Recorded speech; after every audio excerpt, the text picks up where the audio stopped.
अस्सलाम वालेकुम जी, क्या हाल चाल है आप लोगों की। उम्मीद है जी सब लोग ठीक ठाक होंगे, क्योंकि जितनी गर्मी पड़ रही है फ़िलहाल तो मैं भी ठीक हूँ। आप लोग बताएं आप लोगों का क्या हाल है, और किस किस के मियाँ मेरी मियाँ की तरह गेम के शौकीन। उन सारी औरतों के दुख मैं समझ सकती हूँ, क्योंकि मेरे मियाँ गेम के बहुत शौकीन हैं। और उनसे मैं जब भी कोई बात कर रही हूँ ना, और अगर वो गेम खेल रहे हो तो वो हूँ हाँ हाँ करते रहेंगे लेकिन गेम नहीं छोड़ेंगे। और अगर गेम में वो हार जाए तो फिर उसका ही कसूर दूसरों पे आ जाता है कि तुमने बात की इसलिए मैं हार गया। जैसे गेम खेलने से तो वाकई में पैसे मिल जाएंगे। कई बार मेरे मियाँ ना गेम खेल रहे होते हैं ना, मैं उन्हें कुछ कह दूँ तो वो हार जाए तो कहते हैं तुम्हारी वजह से मैंने 10 लाख हारी है। मैंने कहा कौन से 10 लाख आपको असल में मिल जाने थे। खैर उसके बाद आप सोच रहे होंगे सुबह सुबह क्यों खाना बनाने लग गई। वो इसलिए कि टाइटल तो आपने पढ़ लिया होगा, अंदाज़ा होगा। आज हम सब लोग जा रहे थे ट्यूबवेल पे, तो प्लान था उसका। तो फिर मैं खाना बना रही थी और चिकन ग्रेवी वाला बना कर ले जाऊंगी। तो मैंने कहा पिकनिक पे तो हर इंसान जाता रहता है, तो बता देती हूँ मैं किस तरीके से बनाई थी। अगर आप लोगों ने भी जाना हो तो आप बना सकते हैं, नहीं भी तो घर में दावतों के लिए बना लेना, क्योंकि बड़ा ग्रेवी वाला सालन बनता है और इसका ना देग जैसा जायका आता है। मैंने ऑयल लिया था, उसमें मैंने साबुत गरम मसाले ऐड किए थे। इसमें बड़ी इलायची, छोटी इलायची, लौंग, दालचीनी, अदरक लहसुन का पेस्ट, और वो फ्राई की जैसे खुशबू। फिर मैंने उसमें रेड चिली पाउडर डाल दिया। रेड चिली पाउडर पहले इसलिए डाला ताकि उसका ना कलर आ जाए। उसे कुछ सेकंड फ्राई किया, मिर्चें ना जलनी नहीं चाहिए। उसके बाद मैंने चिकन डाला। चिकन डाल के अच्छे से भूनूंगी। मेरे पास 1.5 किलो से थोड़ा ज़्यादा ही चिकन था, 1700 ग्राम था। जैसे चिकन ने कलर चेंज किया मैंने इसमें दूसरे मसाले डाल दिए, जिसमें हल्दी, धनिया पाउडर, ज़ीरा पाउडर और नमक, और इसके अलावा मैंने इसमें कढ़ाई गोश्त मसाला ऐड किया था। मसाले डाल के अच्छे से भूना। फिर ये मैंने टमाटर और हरी मिर्चों का पेस्ट बनाया हुआ था, ये डाल के मैं कवर कर दूँ इतना चिकन गल जाए। अगर आपके पास 1.5 किलो चिकन हो ना तो उसमें 3 पाव जितने टमाटर जाते हैं, और 12 मैंने हरी मिर्चें ली थी। खैर उसके बाद सालन तो मैंने पकने के लिए रख दी। और अभी अभी मुझे पार्सल रिसीव हुआ था, जो कि मैंने ऑर्डर किया था खुद पेटल ब्यूटी से। आजकल काफ़ी सारे जो यूट्यूबर्स, ब्लॉगर्स, मरियम, नताशा, इन सबको देखते हैं, ये बड़ी रेकमेंड कर रहे थे पेटल्स ब्यूटी की क्रीम। तो मैंने कहा चलो मैं ट्राई करके देखती हूँ, और इसको मैं आपके सामने अनबॉक्सिंग कर रही हूँ। लेकिन पेटल्स ब्यूटी की क्रीम जो है ना वो मंगवाई थी, और इसका पैकेजिंग देखे ऐसे लगता है जैसे यूज़ की भी बॉटल हो। लेकिन पैकेजिंग तो खैर हम छोड़ देते हैं, कोई बात नहीं, स्टिकर में इशू हो जाता है। लेकिन ये देखिए हाफ क्रीम एम्प्टी है। ये देखिए पहले ये 1500 की एक छोटी सी बॉटल है, और हाफ क्रीम इसमें से एम्प्टी है। मैंने काफ़ी इन्फ्लुएंसर को इनकी प्रमोशन करते हुए देखा, तो मैंने कहा मैं भी यूज़ करके देखती हूँ। लेकिन ये बहुत गलत बिहेवियर है पेटल्स ब्यूटी का। मेरी अगर आप अपनी प्रमोशन करवा रहे हैं तो एटलीस्ट कस्टमर को तो सही चीज़ देना। ये देखिए हाफ क्रीम खाली है। मैं तो रेकमेंड नहीं करूँगी कि कोई पेटल ब्यूटी से ये इनकी मिराकल क्रीम ऑर्डर करे, पैसे वेस्टेज हुए मेरे। हाफ क्रीम खाली है, सारी दे दी है आपके सामने। अच्छा जी, चिकन जब गल गया था ना उसके बाद मैंने इसमें थोड़ी सी दही डाली थी। दही डाल के अच्छे से भूना, और आखिर में मैं इसमें गरम मसाला पाउडर, कसूरी मेथी, हरा धनिया, हरी मिर्चें डाल के बस मैं इसे ना 10-15 मिनट जो है वो दम पे रख दूँगी। और यहाँ पे मैं आपको इसकी फ़ाइनल लुक दिखाती हूँ कि कैसे मैंने बिल्कुल जैसे देग का आप ग्रेवी वाला सालन खाते हैं ना, ये बिल्कुल उसी तरीके से बनेगा। और मेरे ख्याल से बहुत से लोग इस तरीके से बनाते होंगे। मैंने इसमें प्याज ऐड नहीं की, उसकी ज़रूरत नहीं है। मैंने सिर्फ इस तरीके से बनाया। मैंने ग्रेवी वाला रखा है क्योंकि जो है मेरे हस्बैंड कह रहे थे कि कुछ ना ग्रेवी वाला बना के लेकर जाना, क्योंकि वहाँ पे ना ज़्यादा खुश खाया नहीं जाता। इस तरह की जब पिकनिक पे जाते हैं ना तो ग्रेवी वाली चीज़ें ज़्यादा अच्छी लगती हैं, क्योंकि लोग भी ज़्यादा होते हैं तो फिर इंसान खा लेता है। यहाँ मैं फ़िलहाल मैं नाश्ता करने लगी थी, मुझे बहुत भूख लग रही थी। गर्ल सैंडविच और जूस है, मैंने नहीं बनाया था अपने मियाँ से, मैंने अभी बाहर से मंगवाया बेकरी से। एंड वन मोर सजेशन, जब भी आप पानी वाली चीज़ वाली जगह पे जाए ना तो हमेशा मोटा सूट पहन के जाए। लास्ट टाइम मैं लॉन पहन गई थी तो मेरी फट गई थी, इसलिए जब मैंने मोटा सूट पहन लिया और बुरखा पहन लिया, क्योंकि कपड़े तो ऐसे ही थे। मिस्टर चार्ली जा रही हो साथ हमारे। रायमा आप भी जा रही हो? Bye bye. हेलो का करो, हेलो हेलो हेलो करो, हेलो हेलो हेलो। ये मेरी दूसरे नंबर वाली नंद उसकी बड़ी बेटी, और ये उसकी जो छोटी बेटी है, और ये फिर मेरी बड़ी वाली नंद है। लेकिन ये सबसे छोटी लगती है हमें ना, है मेरी सबसे बड़ी नंद लेकिन सबसे छोटी लगती है हमें। और ये उन्हीं की बेटा और बेटी है। और ये वही मेरी दूसरे नंबर वाली नंद जिसके वो 2 छोटी छोटी बेटियाँ हैं अभी ना। तो बाकी तीसरी नंबर वाली नंद मेरी इधर होती नहीं है, वो कराची होती है। इसलिए जब मैं कराची में थी तो मेरी वो वाली नंद और हमारा घर एक ही जगह पे था। 2 नंदें मेरी यहीं होती हैं, बल्कि मेरी जो दूसरे नंबर वाली नंद उसका तो घर है ही हमसे पिछली गली में ना, 1 मिनट के डिस्टेंस पे। बाकी एक नंद मेरी कराची होती है।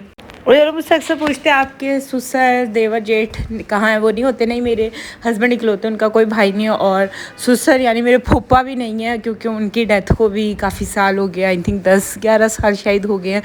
सिर्फ इतनी ही फैमिली है हमारी। और बहुत से लोग पूछते हैं आप फुप्पो क्यों कहते हैं, क्योंकि मेरी शादी हुई फुप्पो के घर में है। क्योंकि जो नए आने वाले व्यूअर्स होते हैं ना, उन्हें पता नहीं होता, लेकिन अब मैंने बता दिया, अब दोबारा मैं नहीं बताऊँगी। और अक्सर जब मैंने इंस्टाग्राम पे स्टोरी डाली थी ना ट्यूबवेल की, तो उसमें से किसी ने मुझसे पूछा था आप लोग कहाँ गए थे। तो ये ट्यूबवेल पे गए थे, स्विमिंग पूल नहीं है, ये ट्यूबवेल है। और ये चनाब है ना, मुल्तान और मुजफ्फरगढ़ के जो बीच में आता है, उनमें सुलेमान शाह का एक डेरा है, उधर जो है वहाँ पे है ये ट्यूबवेल। हम वहाँ गए थे, और क्योंकि हमारे यहाँ पे लिंक है, क्योंकि हमारे अपने भी बाग हैं, तो इस वजह से हम लोग यहीं पर आते हैं। अच्छा, इतनी गर्मी में एक चक्कर तो ट्यूबवेल का लाजमी बनता है, और मैं कहती हूँ लगाना भी चाहिए, क्योंकि एक दफ़ा अगर आप ट्यूबवेल चले जाओ तो 2 दिन गर्मी नहीं लगती, क्योंकि इतना ठंडा पानी होता है, तो मज़ा आता है। शुरू में तो आपको बड़ा ठंडा पानी लग रहा होता है, लेकिन जब आप पानी के अंदर चले जाते हैं तो फिर टेम्परेचर नॉर्मल हो जाता है। अच्छा, मैं एक आपको मज़े की बात बताऊँ, शादी से पहले जो व्लॉग देखते थे, तो हम लोग ना कभी इस टाइप की पिकनिक प्लान नहीं करते होते थे, यानी हम ट्यूबवेल पर नहीं जाते थे। मेरी अम्मा अब्बा है ना, उन्हें पसंद नहीं है, और शायद हम घर में एक छोटी सी फैमिली है, हम 2 बहनें हैं, 4 लोग हैं, तो इस तरह का ना कोई प्लान ही नहीं बनता। लेकिन शादी के बाद जो है ना, इधर भी मेरी फैमिली छोटी है, लेकिन फिर मेरी नंदे हैं, उनके हस्बैंड हैं, उनके बच्चे हैं, तो फिर जब सब इकट्ठे मिलकर प्लान करते हैं ना, तो फैमिली भी बढ़ जाती है, और मेरे हस्बैंड को भी अच्छा लगता है ट्यूबवेल पे जाना ना, तो इसलिए फिर हम प्लान कर लेते हैं। आपको बताने का मकसद ये है कि शादी के बाद ना हर लड़की की ज़िंदगी में चेंज आता है। कुछ चेंज आपकी पसंद के होते हैं और कुछ चेंज आपकी पसंद के नहीं होते। जैसे अगर मैं एग्जाम्पल दूँ, एक पिकनिक या कुछ और हमारे मनपसंद चेंज जो आते हैं ना, वो हमें बड़े अच्छे लगते हैं। लेकिन ऐसा कोई भी चेंज जो हमें पसंद नहीं है, जिसमें हमें अपनी आदत चेंज करनी पड़े, या कोई भी ऐसा चेंज जो हमें मुश्किल लग रहा हो, तो वो चेंज फिर हमें अच्छा नहीं लग रहा होता। हम कहते हैं हाँ, ये हमारे अम्मा अब्बा के घर में तो ऐसा होता था, यहाँ पे ऐसा होता है। तो मैं हमेशा एक लड़कियों को एक चीज़ कहूँगी, जो आपके माँ बाप का घर होता है और एक आपके शौहर का घर होता है, दोनों घरों में बहुत फ़र्क होता है। चाहे आप किसी प्राइम मिनिस्टर के घर में भी चले जाए, वडेरों के घर में भी चले जाए ना, तो जो माहौल आपके माँ बाप के घर में होता है ना, और जो शौहर के घर में होता है, उसमें थोड़ा बहुत फ़र्क लाजमी होता है। और कभी भी अपने आप हस्बैंड के घर में भी हो ना, तो कभी भी ये चीज़ नहीं कहे जी नहीं हमारे पुराने घर में तो ऐसा था, पुरानी लाइफ हमारी ऐसी थी, हाँ ऐसा नहीं है। उससे ना वो अच्छा नहीं लगता।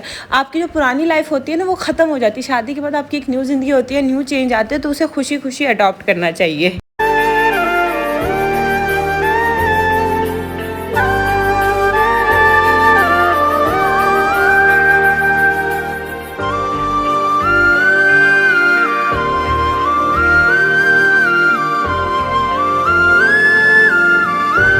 खैर हम लोगों ने बहुत इन्जॉय किया था। हम लोग 12 बजे गए थे, और शाम के 5:30 बजे वापस आए थे, और खूब मज़ा आया था। इस टाइप की जगह पे ना मज़ा आता है।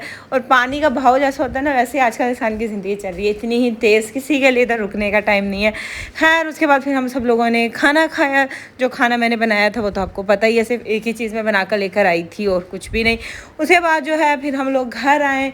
घर आकर जो है वो फिर मैंने फटाफट से चाय बनाई, क्योंकि जब भी आप इस टाइप की जगह पर चले जाते हैं ना, जिसमें कोई इतना दर्द होता है ना, और घर आकर मालिश करवाना, वेंटोजीना लगाना, पैनाडोल खाना तो मस्त है, क्योंकि आप पानी में नहा नहा के ना नसें चढ़ जाती हैं, जिसमें दर्द होने लग जाता है। तो इसे फिर मैंने घर आकर जो है सबके लिए चाय बनाई। और चूल्हे को आपने इग्नोर कर देना, क्योंकि अक्सर लोगों ने कहना भी चूल्हा ख़राब हो रहा था, क्योंकि मैंने सुबह जल्दी जल्दी खाना पकाया और चूल्हा साफ़ करने का मुझे टाइम नहीं मिला।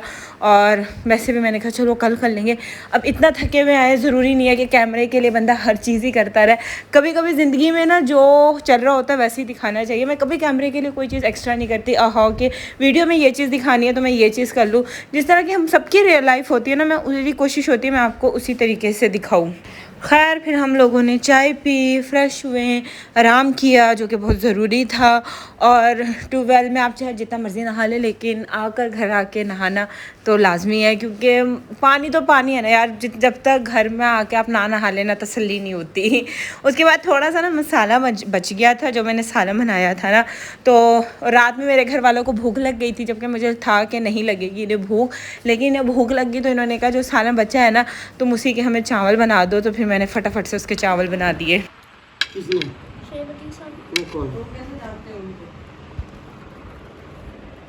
सही लग रहे हैं लेफ्ट ओवर चावल के? हैं सही है। तुम नहीं खा रही बेटा?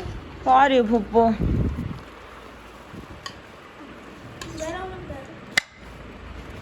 ये पौड़ा चावल भी ठीक है, बहुत अच्छे हैं। हाँ कम ही लगते हैं वो वाले। खाओ तो। और रात में हम वॉक करने गए थे आवर और मैं, और फिर हमें रास्ते में फालूदे वाला दिखा और हमें उसका फालूदा अच्छा लग रहा था, तो फिर हम लोगों ने अपने लिए जो है वो फालूदा ले लिया। आज की तो वॉक भी महंगी पड़ी है, तरी कौन लोग होते हैं जो वॉक करने जाए और ऐसे ही खाली हाथ वापस आ जाते हैं। हम तो उनमें से जो वॉक करने जाए और रास्ते में कोई चीज़ दिखे ना हम वो ले आते हैं। तो खैर यही आज का व्लॉग था, उम्मीद है आप लोगों को अच्छा लगा होगा। अब आपसे नेक्स्ट वीडियो में मुलाकात होगी। अपना ख्याल रखिए, खुश रहिए जी, अल्लाह हाफिज़।